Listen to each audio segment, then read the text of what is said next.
रेवा देवी जैन आगर मालवा मध्य प्रदेश से अपनी शंका रख रही हैं। सर्वार्थ सिद्धि उपाय ग्रंथ में देव व नारकियों को भी प्राप्तक और अपर्याप्तक कहा है, तो क्या देव और नारकी अपर्याप्तक भी होते हैं क्या? देव और जो नारकी है वो अपर्याप्तक जो कहा गया है उसकी एक दृष्टि है। अपर्याप्तक दो प्रकार के होते हैं, एक निवृत्ति अपर्याप्तक और एक लब्धि अपर्याप्तक। निवृत्ति अपर्याप्तक का मतलब होता है जिनकी अभी वर्तमान में पर्याप्ति पूर्ण नहीं हुई, लेकिन नियम से अंतर मुहूर्त में पर्याप्तियाँ पूर्ण हो जाएंगी, उसे निवृत्ति अपर्याप्तक कहते हैं। और लब्धि अपर्याप्तक का मतलब है जिनकी पर्याप्तियाँ पूर्ण होंगी नहीं और जीव मरण को प्राप्त हो जाएगा। तो यहाँ पर देव और नारकियों के लब्धि अपर्याप्तक नहीं होता है, निवृत्ति अपर्याप्तक होता है। इस दृष्टि से उनको अपर्याप्तक कहा है, ऐसा समझना। नमोस्तु चरश्री अनुज जैन दिल्ली से अपनी शंका रख रहे हैं। जब कभी पूजा करते समय मन भाव विभोर हो जाते हैं और आंखों से अश्रु बहने लगते हैं, तो क्या इसमें हमें कोई दोष लगता है क्या? आंसू जो हैं एक दुख के क्षण में निकलते हैं, एक प्रेम के क्षण में निकलते हैं और एक भक्ति के क्षण में निकलते हैं। दुख के क्षण में निकलने वाला जो आंसू है वो नियम से आर्त ध्यान है और उसमें पाप का बंध बनता है। प्रेम के क्षण में निकलने वाला जो आंसू है वह आंसू भी राग का कारण है और वही भी कर्म बंध का कारण है, अशुभ कर्म का। भक्ति में निकला हुआ आंसू, भगवान को देखा, गुरु को देखा और भाव विभोर हो जाना, वो भक्ति का आंसू है। उस आंसू में आपके आर्तरोध परिणाम नहीं है, उसमें तो आपका धर्म ध्यान का परिणाम है।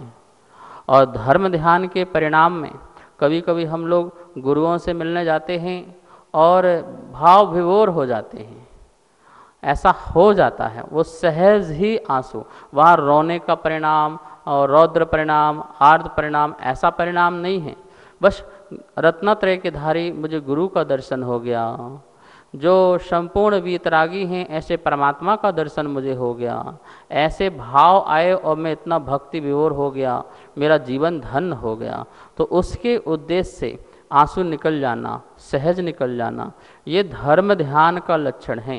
इसलिए यहाँ पर नियम से राग के कारण, सम्यक दर्शन के सहित राग के कारण उसे धर्म ध्यान कहेंगे और वहाँ पर उसे जो है पुण्य का ही आश्रय होगा। नमोस्तु चरश्री उषा जैन गुरुग्राम से अपनी शंका रख रही हैं।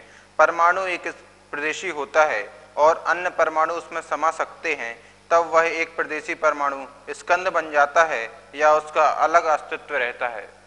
एक प्रदेश में अनंत परमाणु समा सकते हैं, ये सूक्ष्मत्व और अवगाहनत्व उसमें गुण होने के कारण। और जरूरी नहीं है कि एक प्रदेश में अनंत परमाणु रहें और वो आपस में बंध को प्राप्त हो जाएं।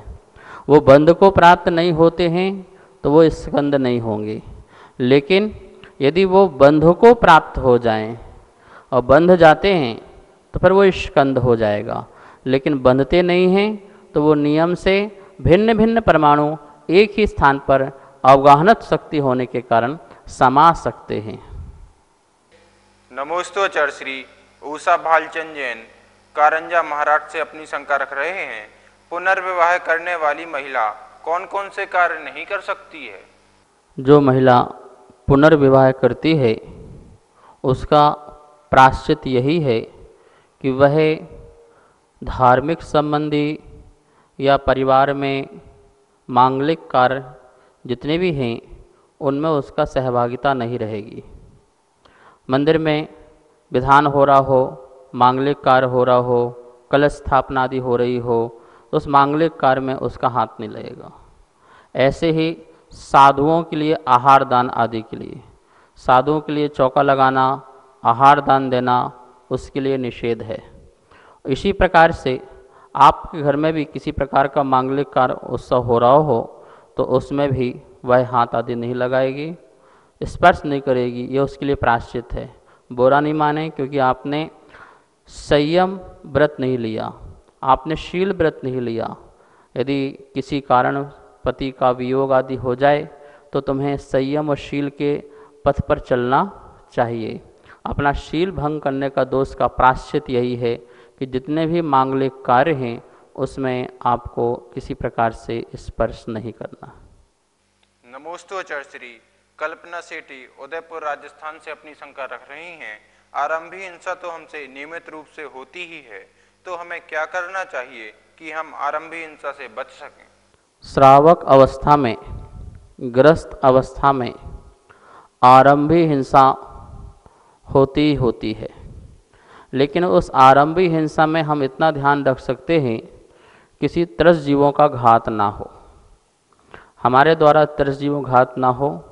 यदि हम पहली प्रतिमा का धारण कर लेते हैं तो उसमें हमारे द्वारा बहुत सारी हिंसाएं बच सकती हैं अहिंसा अणुव्रत लेने के कारण। देखिए, हम बेमतलब का पानी फैलाएं, बेमतलब का दिन भर झाड़ू पोंछा लगाते रहें, दिन भर कपड़े धोते रहें, एक बार नहाने से काम चल सकता है 10 बार नहाएं, 2 लोटे पानी से नहाने का हो सकता है 10 बाल्टी से नहाएं। ये सब क्या है? आरंभ सारंभ है।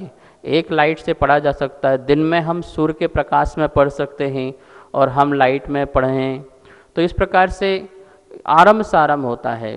कोई नहीं है, एसी चल रही है, पंखा चल रहा है, ये सब आरंभ सारंभ के दोष लगते हैं और ये सब हम इनसे बच सकते हैं, बहुत हद तक बच सकते हैं। हम व्यापार आदि भी ऐसा ना करें जिसमें बहुत आरंभ होता हो।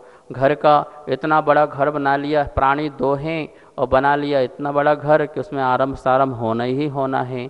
तो हम अपने आप को जितना सीमित रखेंगे, दायरा छोटा रखेंगे, तो हमारे आरंभ सारंभ भी क्या हो जाएंगे? कम हो जाएंगे। परिग्रह का परिमाण जो व्यक्ति बना लेता है उसके आरंभ सारंभ कम हो जाते हैं।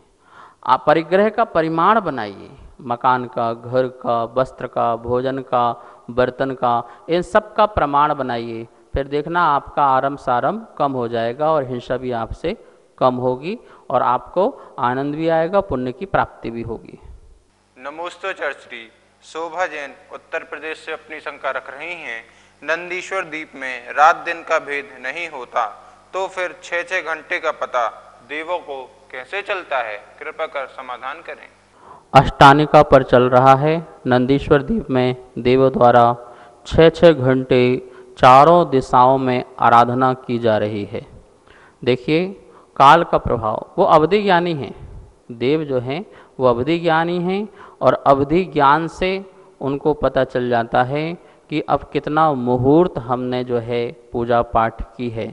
मुहूर्त का समय तो उतना ही होगा जो समय हमने सूर्य आदि के द्वारा नापा है और प्रमाण है, लेकिन वो अवधि ज्ञान आदि के माध्यम से जान जाते हैं कि कितना समय हो गया, 1 घड़ी, 2 घड़ी या 6 घड़ी, कितना समय हो गया है, वो अवधि ज्ञान से पता कर लेते हैं।